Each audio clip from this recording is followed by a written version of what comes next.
सोचो आप 12,000 की तादाद में लोग थे और 4 लाख ईसाइयों के साथ लड़ रहे थे। 12,000 कहां, 4 लाख कहां। रूमी फौजियों ने जब सलाहुद्दीन अय्यूबी के 12,000 के साथ लड़ाई की और सिर्फ 3 दिन के अंदर उनके दांत खट्टे कर दिए थे ये मुसलमान सिपाही, तो उन्हें सोचने पर मजबूर होना पड़ा कि आखिर इनके पास कौन सी कुव्वत है, कौन सी ताकत है।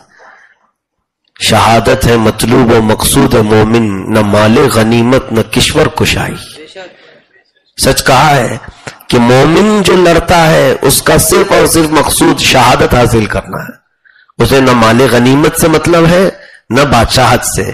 तो जो नौजवान सलाहुद्दीन अय्यूबी के साथ थे वो जिस मैदान में जाते थे वो शेर की तरह हमलावर होते थे। अब उन लोगों ने इन तमाम ताकतों से मुकाबला करने से शिकस्त तस्लीम कर लिया और एक नया काम शुरू किया। उस वक्त जो ईसाई एक बहुत बड़ा मौर्रिख है वो लिखता है कि पहले तस्वीरें बनाई औरतों के नंगी तस्वीरें, जिसमें खास मखसूस पार्ट को जाहिर करके तस्वीरें बनाकर सलाहुद्दीन अय्यूबी के फौज में ये डाली गई, पेश की गई। तो रात के वक्त सुनने में आया कि कुछ फौजी गायब हो रहे हैं अपने खीमों से, और रात को बैठ करके ये देखते हैं, क्योंकि फौजी घरों से बाहर रहते हैं, अक्सर जिहाद में मसरूफ हैं। तो अब इनके इंटरटेनमेंट के लिए जब ये चीजें दी गई तो बहुत सारे फौजियों में अखलाकी बिगाड़ आना शुरू हुआ। बहुत जल्दी ही सलाहुद्दीन अय्यूबी रहमतुल्लाह अलैह को खबर हो गई। बाद में आपने तहकीक किया तो पता चला कि कुछ फौजियों के नौजवानों के हाथ में गंदी उरिया तस्वीर, नंगी तस्वीरें आ रही हैं, कहीं से आ रही हैं और वो उसको देखते हैं और रात उसी में बहला रहे हैं। तो सलाहुद्दीन अय्यूबी ने सख्त तरीन सजाएं दी, इस तरह की तस्वीरें मिटाई। लेकिन अब ये ईसाई मशीनरी को उस वक्त पता चल गया कि ये हमला हमारा कारगर हो गया है, काम आ चुका है। तो उसी पर इन्होंने मेहनत शुरू की, उसको डेवलप किया, यहां तक कि सलाहुद्दीन अय्यूबी अपनी जिंदगी में जितना हो सका उन्होंने रोका। आपके इंतकाल के बाद तो फिर इनको आजादी थी, और ऐसी आजादी कि उस वक्त छोटी छोटी सी एक कुटिया लेकर बैठे हुए जो गवर्नर थे उनके घरों तक भी इन्होंने ये पोर्नोग्राफी शुरू की, औरतों की नंगी तस्वीरें। और फिर जमाना बढ़ता हुआ तरक्की की तरफ आया तो 18वीं सदी में यही गंदी तस्वीरें यूरोप में, मगरिब में वीडियो की शक्ल में चलाई जाने लगी।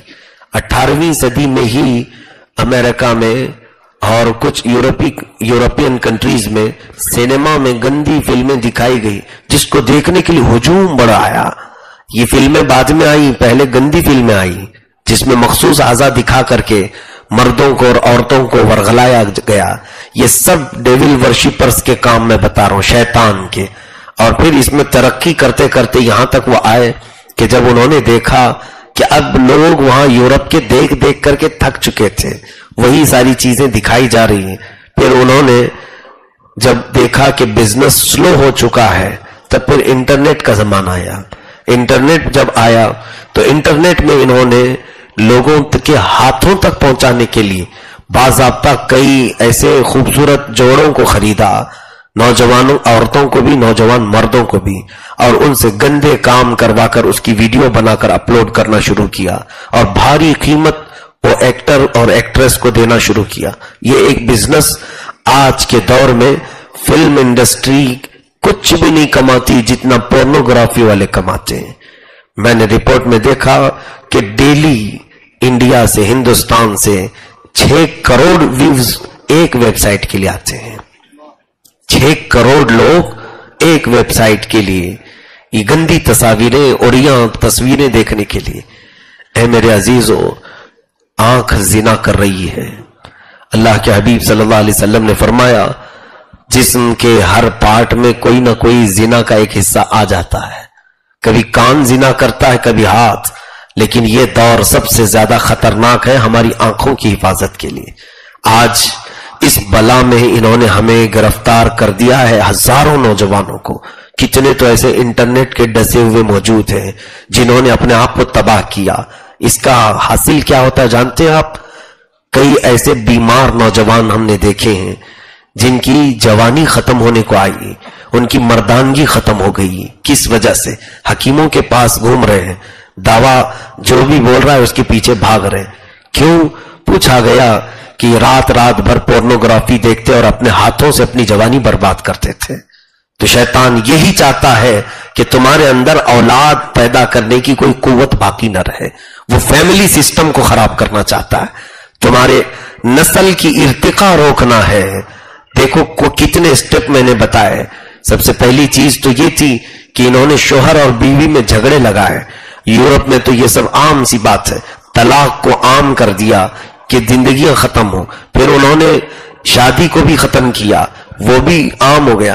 फिर रिश्तों में शादी करने का रिवाज जारी कर दिया गया, बहन भाई शादी कर ले, माँ बेटा चाहे शादी कर ले। हॉलैंड में चल रहा है, मुआज़ल्लाह रब्बिल आलमीन। ये पूरा का पूरा सिस्टम तबाह।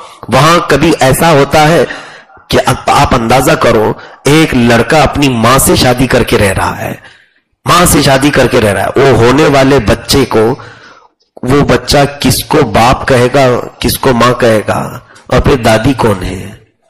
ये पूरा का पूरा खानदानी निजाम तबाह हो बर्बाद। इसी सिलसिले में एक दो नहीं हजारों चीजें यहां की जा रही हैं, हजारों चीजें। मर्दों का इख्तिलात, औरतों का शहवत के लिए इख्तिलात, और इन्हें नंगा करके बाजारों में लाना, औरतों को मर्दों के लिए जीनत बना करके पेश करना। कितने यहां पर रास्ते गुमराही के खुले हुए हैं, और हमारे बच्चे बचने के लिए एक रास्ता भी नहीं ढूंढते हैं। एक मर्तबा भी कोई आकर ये नहीं सवाल करता। सारे सवाल तलाक के ही होते हैं, सारे सवाल अपने बिजनेस ना होने के ही हैं। अक्सर लोगों की शिकायत क्या है? धंधा नहीं चल रहा है, बीमारी है, बच्चे बात नहीं सुन रहे हैं। लेकिन कभी ये क्यों नहीं पूछा कि हजारों गुना आसपास मंडला रहे हैं, मेरी आंखों की हिफाजत के लिए भी कोई वजीफा बता दीजिए। क्या सबकी बची हुई आंखें?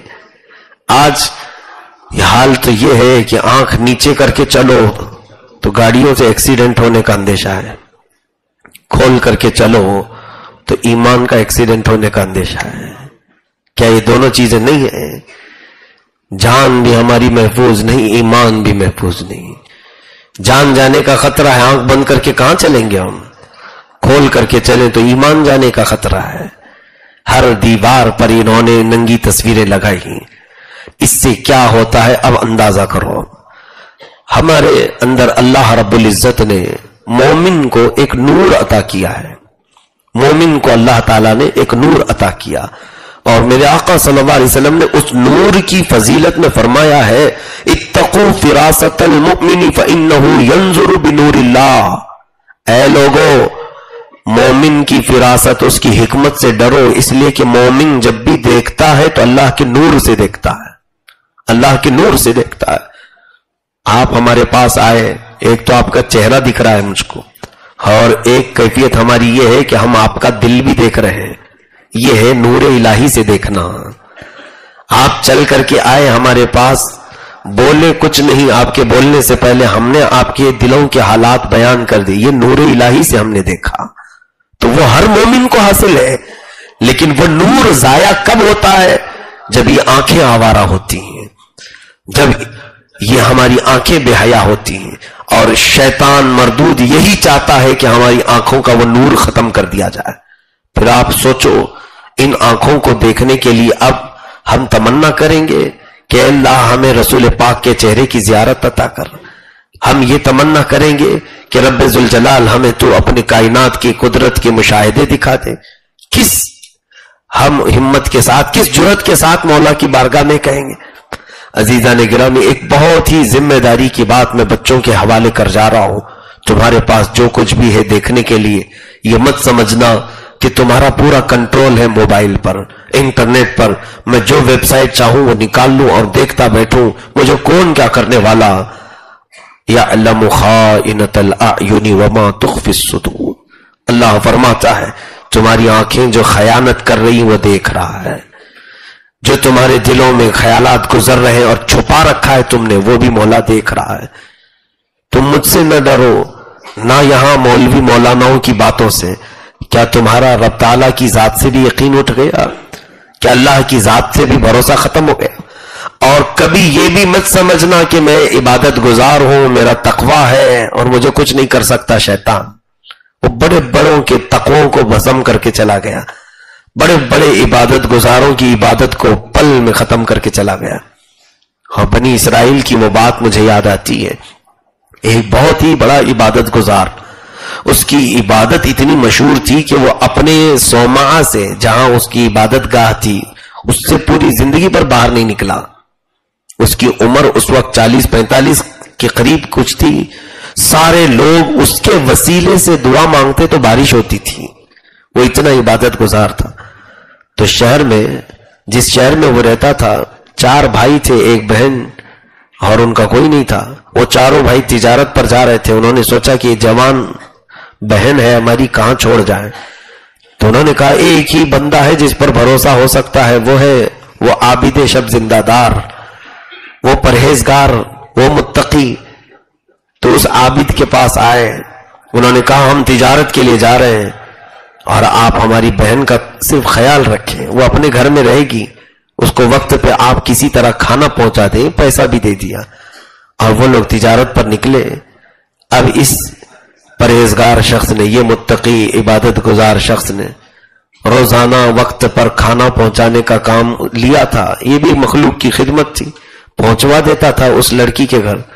ابلیس لعین ایک بزرگ کی شکل میں آیا اور اس پرہیزگار شخص سے کہا کہ وہ تنہا گھبراتی بہت ہے، میں اس کے گھر گیا تھا، میں اس کا چاچا لگتا ہوں، وہ بہت گھبراتی ہے، کبھی کبھار آپ اس کا دل رکھنے کے لیے بات کر لو تاکہ اس کے بھائیوں نے جو امانت آپ کے پاس رکھی وہ بیمار نہ ہو جائے۔ تو اس کے دل میں بات آئی کہ شاید مجھے یہ کام کرنا چاہیے۔ تو شروع میں یہ ہوا کہ اپنے صومعہ سے، اپنے عبادت خانے سے باہر چوکھٹ تک آتا، وہ اپنے گھر کی چوکھٹ پر آتی اور بات کرتے، اور پھر یہ بات چیت کا سلسلہ دراز ہو گیا، ڈیلی چلتا رہا۔ اور اس کے بعد پھر ابلیس لعین نے کہا کہ وہ بہت گھبراتی ہے، رات کو ڈرتی ہے، کبھی کبھار آپ اس گھر میں بھی چلے جائیں۔ تو اس کی بات سن کر کے یہ پرہیزگار شخص جو تھا، یہ کھانا لے کر کے سیدھے اس لڑکی کے گھر پہنچا۔ اب گھر میں جب خلوت ہوئی تو ایک ساتھ بیٹھنے کا اتفاق، یہ شروعات ہوتی ہے زنا کی، یہ ابتدائی مرحلے ہیں۔ اس کے بعد اس پرہیزگار شخص نے، یہ جو عابد و زاہد تھا، اس نے اس خاتون کے ساتھ زنا کر لیا، معاذ اللہ رب العالمین، جس کی 40 سالہ عبادت تھی۔ ریکارڈ تھا کہ وہ قدم باہر نہیں نکالتا تھا۔ اس عورت کے ساتھ اس نے برا کام کیا، اپنا منہ کالا کیا۔ اس کے بعد جب وہ حاملہ ہو گئی تو اب اس کو ڈر لگا کیا کیا جائے۔ وہی ابلیس لعین بزرگ کی شکل میں آیا اور کہا ارے یہ تو بہت برا ہوا ہے آپ کے ساتھ، پورے علاقے میں تمہاری کیا عزت ہے، تمہارا کیا مقام ہے، اور پھر اس کے بھائی اگر آئیں گے تو کیا جواب دو گے؟ ایک ہی راستہ ہے، اس کو قتل کرو اور دفن کر دو، پتہ ہی نہیں چلے گا۔ جب وہ آئیں گے تو کہنا بیمار ہوئی تھی، مر گئی، میں نے دفنا دیا ہے۔ تو اس نے سوچا کہ یہ صحیح بات ہے۔ ایک رات گیا، یہ جا کر کے اس سوئی ہوئی حاملہ لڑکی کو قتل کر دیا جس کے پیٹ میں اس کا بچہ پل رہا تھا۔ گھر کے اندر ہی ایک گڑھا کھود کر اس خاتون کو اس نے دفن کر دیا، زمین برابر کر دی، اور پھر آیا اپنی عبادت میں مصروف جیسے کہ کچھ کیا ہی نہیں تھا۔ شیطان نے یہ اتنا بڑا کام اس سے کروا لیا۔ جب اس کے چاروں بھائی تجارت سے واپس آئے تو یہ رونا دھونا شروع کیا، ہے افسوس تمہاری بہن بہت بیمار ہوئی، علاج کروایا بہت لیکن افاقہ نہیں ہوا، موت آ گئی اور میں نے اس کو دفن کر دیا۔ قبرستان کی طرف لے جا کر ایک پرانی دوسری قبر دکھایا کہ یہاں تمہاری بہن دفن ہے۔ تو اس کے چاروں بھائیوں نے بہت گریہ وزاری کی، روئے دھوئے، اور اس کے بعد گھر آ گئے کہ ہماری اکلوتی بہن تھی وہ انتقال کر گئی۔ بعد میں پھر وہی ابلیس لعین وہ چاروں بھائیوں کے پاس جاتا ہے اور کہتا ہے کہاں ہے تمہاری بہن؟ کہا وہ انتقال کر گئی۔ کہاں ہے؟ کہا قبرستان میں۔ کہا وہ عابد جھوٹ کہتا ہے، وہ جس کو تم نے بھروسہ کیا ہے وہ جھوٹ بولتا ہے، تمہاری بہن مری نہیں، ماری گئی، تمہاری بہن کو قتل کیا گیا۔ کہا کیسے؟ کہا اس بندے نے تمہاری بہن کے ساتھ زنا بھی کیا، اسے حاملہ کیا اور ایک رات قتل کر کے تمہارے گھر میں دفن کیا ہے، یقین نہ ہو تو کھود کے دیکھ لو۔ وہ चारों भाइयों को इसने उसका राज बताया। उन्होंने तहकीक करने के लिए जब घर को खोदा, अंदर उसकी लाश मिल गई। अब क्या था हंगामा, वो खातून जो हामला मरी थी उसकी लाश मिली। जब बाहर पता चला तो पूरा का पूरा मजमा बिखर गया। पूरे लोग सौमा से उस आबिद को निकाल कर लाए, उसके कपड़े फाड़े गए, उसे मुंह काला किया गया, जूतियां मारी गईं और फिर ले जाकर के उसको सूली पर चढ़ाया गया। सूली पर रखा गया कि इसकी सजा यही है कि इसने जिना किया है और कत्ल भी किया है, अब इसकी सजा यही मौत है। तो जब लोग उसके ऊपर पत्थर बरसा रहे थे तब शैतान फिर उसके पास आता है, आकर के कहता है बहुत बुरा हुआ तेरे साथ, ऐसा नहीं होना चाहिए था, लेकिन देख मैं तेरी मदद कर सकता हूं, मैं तेरी मदद कर सकता हूं, बस एक शर्त है, मैं यहां से तुझे आजाद करके बहुत दूर ले जाऊंगा जहां ये लोग भी नहीं पहुंच पाएंगे, मेरे पास कुव्वत है, ताकत है। उसने सूली पर चढ़े ही कहा जल्दी बताओ कि क्या करना है। इब्लीस लईन ने कहा कि तू ये कह कि मेरे लिए सजदा दुरुस्त है और मैं तेरा मालिक हूं। उसने कहा कि हाँ अभी तो तू ही मेरा खालिक व मालिक सब है, तू ही मुझे बचाने वाला है, अगर यहां से निकला तो मैं सजदा करूंगा। कुफ्र बका, उसी वक्त उसको तख्ते दार पर खींच दिया गया। इब्लीस लईन तालियां बजाता हुआ भाग गया। फलम्मा कफर क़ाल इन्नी बरीउम मिन्क। कुरान में मौला ने फरमाया इंसान के पास ये आकर के कहता है उकफुर, कुफ्र बोल मैं तुझे बचा लूंगा। फिर जब बंदा कुफ्र करता है तो ये भागता हुआ जाता है, मैं तो तेरे से बरी हूं, मैंने नहीं किया था ये सब, मैं तो अल्लाह से डरता हूं, तूने खुद किया है और जेल। उस वक्त तक तो उसकी मौत आ चुकी होती है। 40 साल जिसकी इबादतों में गुजरी जिंदगी, उसे इब्लीस लईन ने जिना से दो चार करवाया, कत्ल से भी, और उसके बाद न जाने कैसी जिल्लत और रुसवाई के साथ। सबसे बड़ी चीज तो यह है कि ईमान भी गया, उस आबिद की कुफ्र पर मौत हुई। क्या हमें इस चीज से खौफ करने की जरूरत नहीं मेरे अजीजों? आज जिना से अगर इब्तिदा हुई है किसी की तो वो डरे उस आबिद शब जिंदादार को याद करके कि जिसकी जिंदगी 40 साल 100 माह में गुजरी, उसे इब्लीस लईन ने कहां तक पहुंचाया। और कुरान की तफसीर में यह फरमाया गया है, हकीमुल उम्मत फरमाते हैं शैतान ने तुम्हारे माँ बाप को जन्नत से निकलवाया था, वसवसा डाला, और एक बार वो शैतान की बात में आए तो जन्नत छोड़ के नीचे आना पड़ा। वो तो नबी थे आदम अलैहिस्सलाम और हज़रत हव्वा। एक बार सिर्फ उसकी बात मानकर जन्नत छूट गई और 350 साल तक दोनों अलग रहे, मुलाकात नहीं हो सकी, और हम सुबह से शाम तक हर बात उसकी सुनते